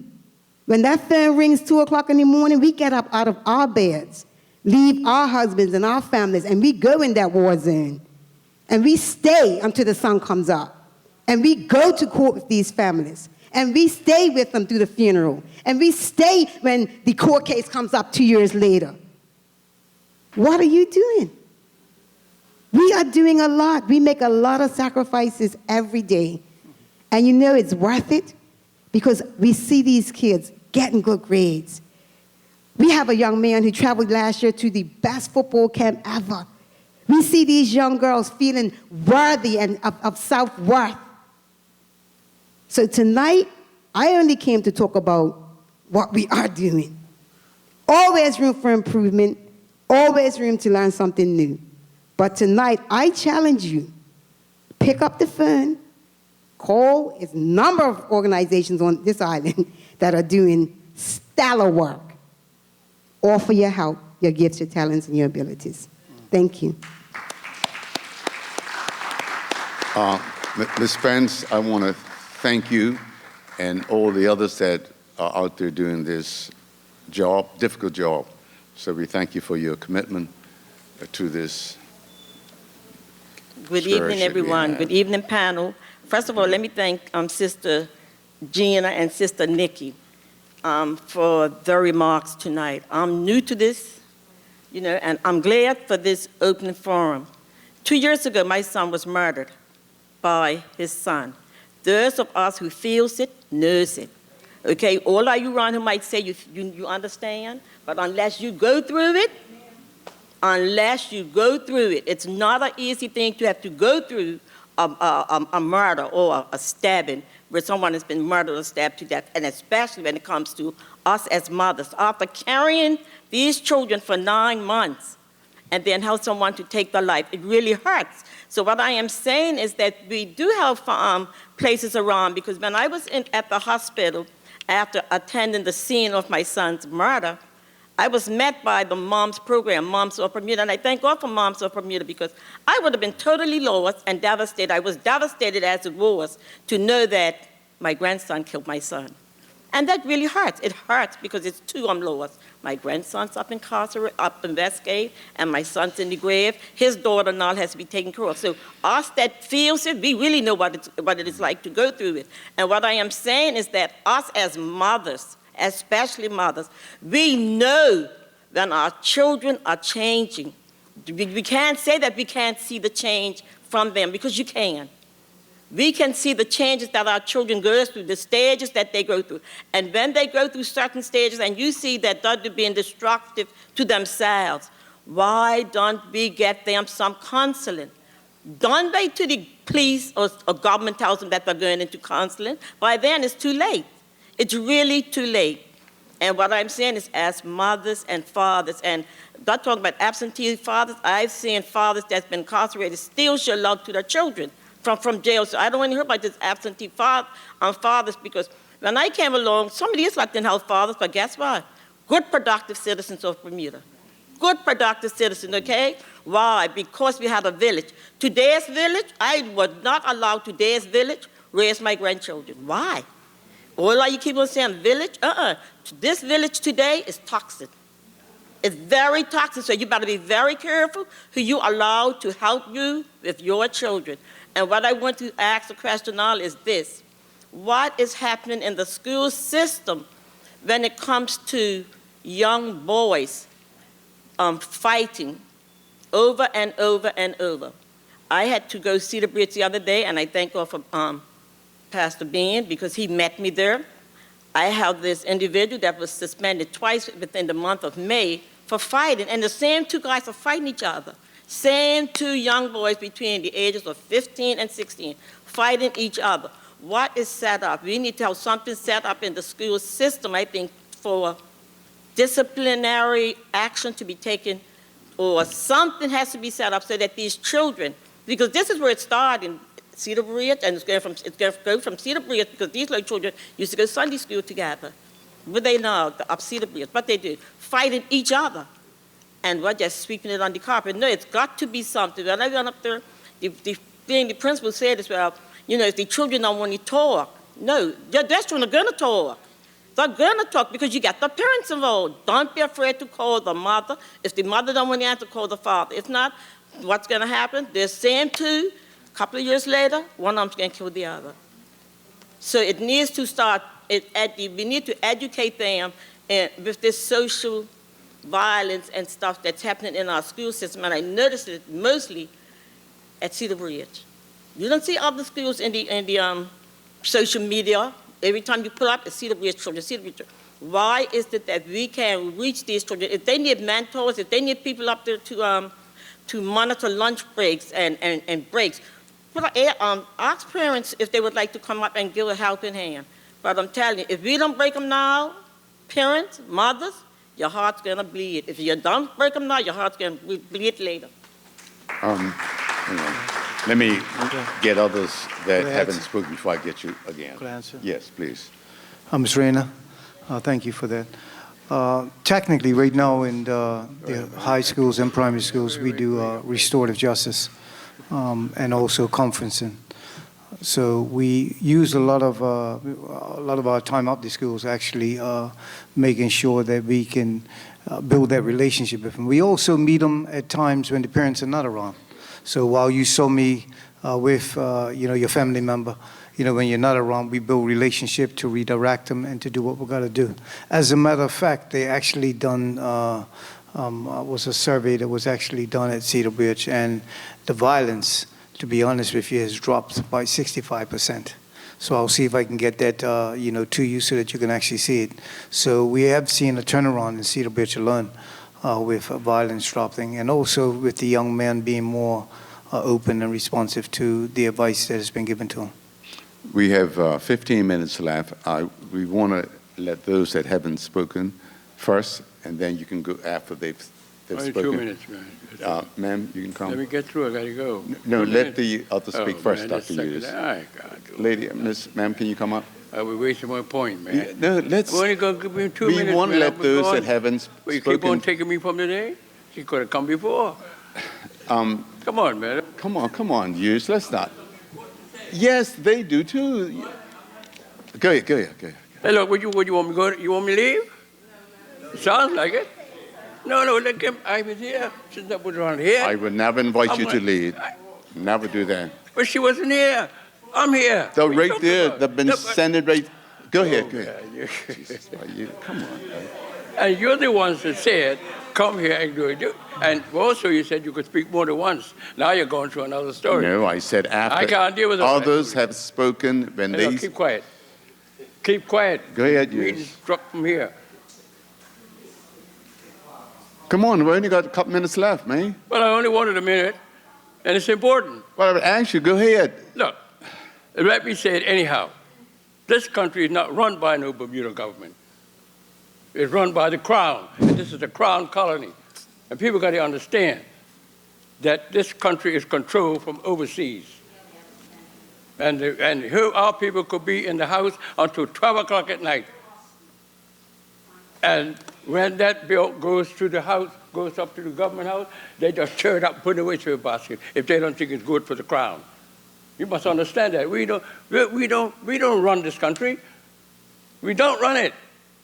And I appreciate what these people have been saying all night, the social part of it. I appreciate that. But it has to be governed by the country. And we don't have a government. Mr. Hughes, we're talking about. Don't you understand that? We're talking about violence. Because don't care how long they stay in the house, when it gets up to the government house, that lady could tear it up, put it away to You can't cut that money. Ain't worth nothing. Why don't you let the people know that we are not there, man? Mr. Hughes. You people are in the house at 10 o'clock at night, and that paper goes up, she tears it up, put it away to the basket. Ma'am. We don't have any power in this country. Okay. We don't have a parliament either. Thank you. Thank you, Mr. Hughes. We are a house of assembly, and you have heard the governor say anything about the House of Parliament. But we don't have a parliament. Thank you. We're a colony. Yes. We teach the people right, man. Mm-hmm. And many of the people that have them come to the street, 300. What's the parliament? All these things are in my document. Thank you, sir. People do not run the country. Ma'am. I'm not got anything against you people. We are an ordered force. We have to take this country over and become an independent territory. So we are going to decide what happens in this country. And until then, we're just wasting our time. Ma'am, Crown is the crown. good evening. Thank you for the time. First of all, I just want to express my sincere condolence to all the families here that have been impacted by what we consider to be crime and violence in Bermuda. I have had interactions from YouthNet 2003, and YouthNet having been an arm for our primary, middle, and high schools was supposed to be one of the impacting organizations for our youth. And I look at it now, 22 years later, having said that, we poured money. Money was poured into YouthNet. However, we have to be honest, and the honesty to our children in Bermuda has not been real. The hypocrisy that we have had for years, whether you want to call it black and white, our blacks have enraged our children as well. And so there's a song that Lucky Dube said, we are the victims every time. And you have to go listen to that song, Victims, because we look at it as the police is going to fix this, the Minister of Education is going to fix this, and as individuals, we have not looked at ourselves. And in my opinion, from our women coming out of Jamaica, knowing that it's considered to be the highest violent, corrupt, everything you want to call it that's bad. I've grown there, haven't seen the violence, but knows it. And as women, we're going to now challenge ourselves to raise our children. And I'm not getting emotional right now, because I have a 21-year-old son, and if I had dropped the ball, regardless of who the father is, I am going to be responsible if it's at the graveside I'm standing or in court. And as female, I'm going to ask us if Gina has it, whatever Shanette Sumner has, whatever Margaret Gold have, it will not be in paperwork. We have to be practical with our children in raising them. And if my son comes in with funds that I know he's sitting on the wall, there's absolutely no way that I'm going to tell a police officer I know nothing of it. And because we are not honest, we're seeing this. And you have to admit it. It's a small number of our youth that are involved. Why is it 22 square miles? We cannot, or is it that we do not? Because it benefits people. Our prisoners benefits the big business, where the food goes up every day. They get medical treatment for free on my dollar, my tax dollar. And we have to know, because it's not that we don't know, we put that Persian rug down and we sweep all the mess under it. And I keep telling my Bermudian friends that Jamaica may have this straw mat, and it's easy to push it across the floor. Bermuda has had a Persian one with more muck under it than we can believe. And we have to move that Persian mat, that Persian rug, whether it's in the Ministry of Education or anywhere, in order to really face the muck, and we all clean it. So whether or not you want to blame everybody else, at the end of the day, you're going to sit and you're going to face your own self in that mirror to say, what did I do that whether contributed negatively or positively to all of this? And Bermuda is 22 square miles. And I truly believe from the beginning of moving here 2000 that academics, or not just academics, knowledge Can I ask you to is wrap up? easy I only got for 8 us minutes to left. handle. Easy for us to handle, because the Minister of Education can see every classroom for this school year. Be interactive with the teachers that you say you lead, and the same goes for the Minister of National Security. Thank Just be honest, Bermuda. Thank you. Good night, Bermuda. I dashed her to make sure that I made this meeting was very important. What I want to share with you is my experience of going through with the violence that's in Bermuda. And what I want to tell you is that it is not about where you're from, back of town. If you're at Tucker's Point, it can come from two parents that's working hard. The child could have every single thing that you can provide for them, so they have lack of nothing of like that. They can go to school, they can give them a good education, they're smart, there's no other deficiencies that you can possibly figure out. But my experience was this here, it's the time. What I noticed is that spending the time with your child is more important. So even though that we are trying to pay mortgage, provide a better lifestyle for them, we're losing out on the time of actually guiding them. Once I had figured that out, I saw a tremendous turnaround in my own family. And I can say that with prayer, Pastor Bean, and all of that, everything I can see that came to light. When it comes from with education, what I found out is that we have hurt people trying to take care of hurt people. And once I dealt with my own heart as a parent, I was able to reach out and deal with my son's heart as a child. And I can say that sometimes the hurt and the anger could come from little things that is overlooked in the education system. For instance, if the child's dyslexic, they have a tendency to act out, and they can't really cope or function well in our society. And these little things being overlooked causes anger inside the young person. So they have no other choice to express their anger. But we need to talk to them to let them know that if you're not seeing something properly, if you are hard of hearing, because it could be a hearing problem, whatever deficiency or whatever disability that they may have, that we're able to recognize it early and fix it so they're not frustrated. So what I found out from my own family, that it was frustration, and I never knew it because I was too busy trying to make ends meet, too busy to give them all that I felt that I didn't have when I was younger. But I lost my son for a good while. So I want to thank God that I was recognized that, and I just wanted to share it with everyone else, that it is the time that you put in with your children, because if you allow the social media, the TV, the tablet to raise them, this is what you're going to get. Sorry. Thank you. We got final three speakers. We only got 3 minutes, but you can go ahead, sir. Is it the lights in my set? Good evening, everybody. My name is Reverend Michael Barkley. Commissioner, Mr. Weeks, Bishop Smith. I'm here to tell you about there are some things going on that's helping these young men.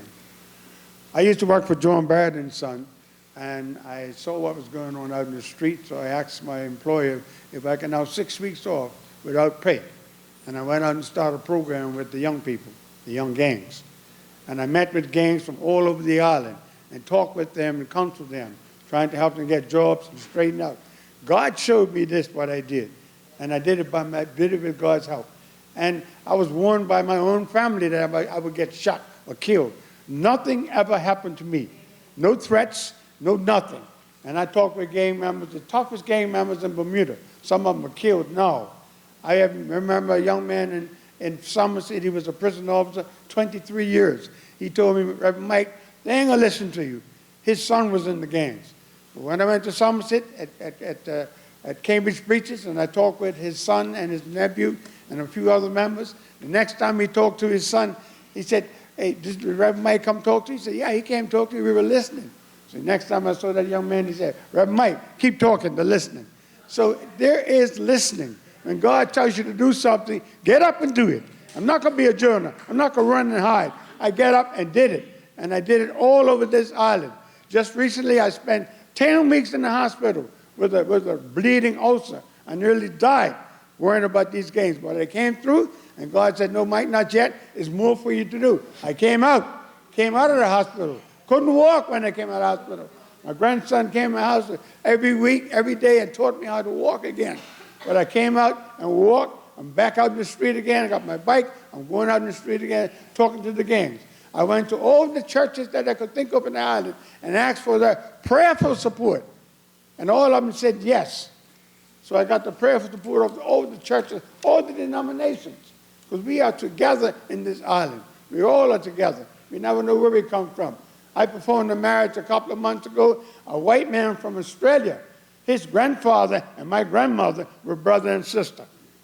So it goes to show that we're all related. So we all take heed, Coach. We all belong to one another. We are God's children. Pray for each other and love each other and move on and try to make this Bermuda a better place. Thank you, Reverend. Evening, all. Evening, panel. I just want to piggyback on this gentleman's, what he's saying tonight. I'm a bit disheartened to see that there's nobody looking like me here tonight. There's a couple white faces, but there should be more. With regards to my background, I'm an actual chartered land surveyor by trade. I'm still a chartered land surveyor. I set out the building that we call Cedar Bridge back in the day, so I knew the fundamentals with regards to that school. I looked at the plans. It's way too big for the jurisdiction that we're in, 21 square miles. That's my own personal view. Berkeley, I did some work on Berkeley as well. It's a mega school, and with the environment that we have in such a small community, I do feel, and I felt back then, that the structures were too big. I think when the gentleman was saying about people coming in from away, we've got internationals coming in giving their own disposition on how our structure should be, when we should have more Bermudians that actually can give their intellect and knowledge and background of the history of Bermuda and what was going on, because it gets lost in the drawings and the actual infrastructure that people are trying to implement.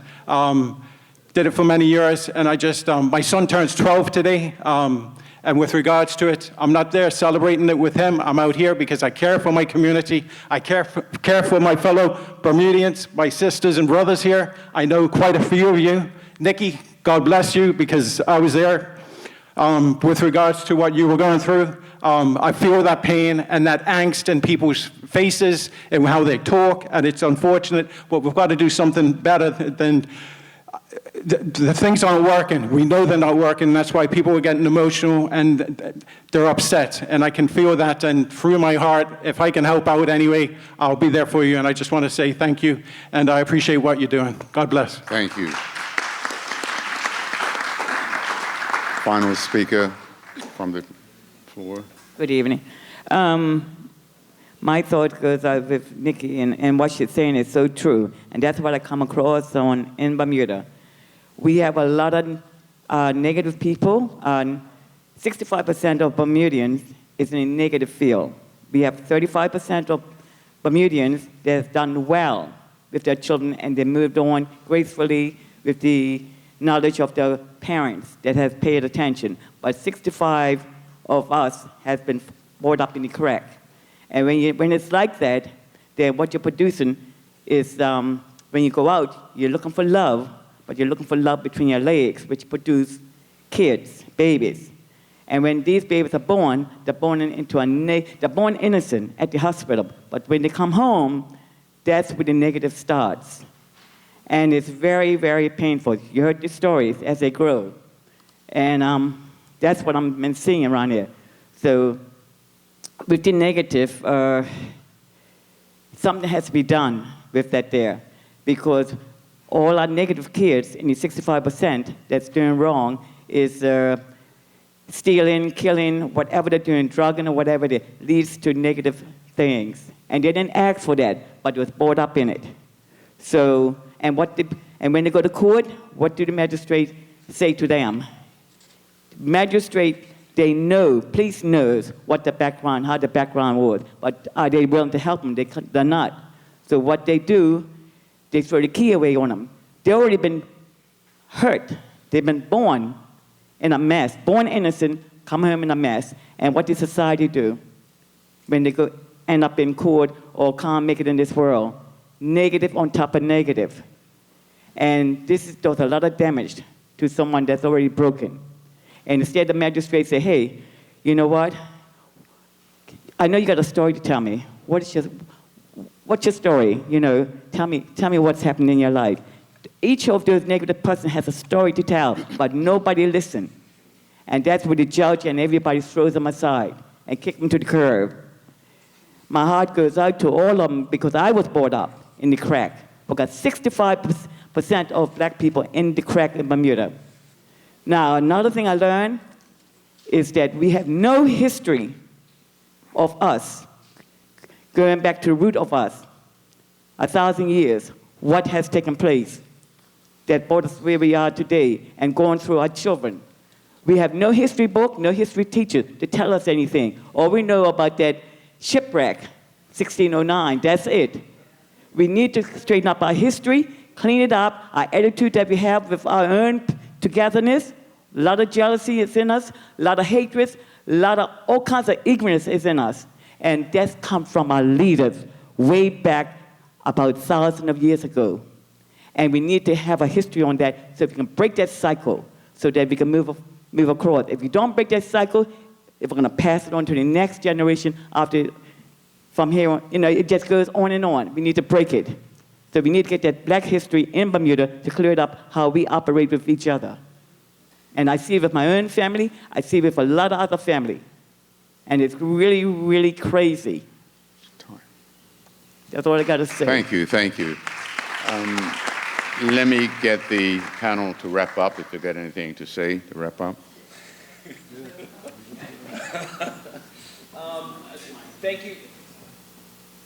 Thank you very much for the comments that were shared. I think there's a lot of information. Certainly feel the emotion, the sentiment around that. One of the things that I got to say that I'm very impressed with, I came here tonight fully expecting to just hear all the things that policing needs to do in our society. I don't think there was a single one. Your spirit. Like, your spirit. Community. Wow. Why are you touching yourself? No, and for me that was like wow, because the message is landing, right? And I'm clear. Police have a role to play. Enforcement has a role to play. Law enforcement has a role to play. But the fact that here tonight there was looking more broadly at this issue, my gosh, that was really, really, really encouraging. One more thing, I heard the comment that it's difficult for people to come forward and assist the police, and I appreciate that. I mean, it's not something that I experience personally. Obviously, I'm in the system, so I think we're all trustworthy, or at least 99.9% of us, right? If we're being honest. But one of the things that I do like to say is that if you know a cop, tell a cop. In this community, relationships are really important. And everyone here will know a police officer by name. Somebody that they could legit pick up the phone, dial, and have a conversation. And I would just encourage the people that are here, the people that are in the listening audience, to start there. Please. Pastor? Yeah, I'm going to be brief. Be a part of the solution and not the problem. I think that sums it up in everything. So many times we have a tendency, as he said, to be critical. But each one of us here, we have a part to play.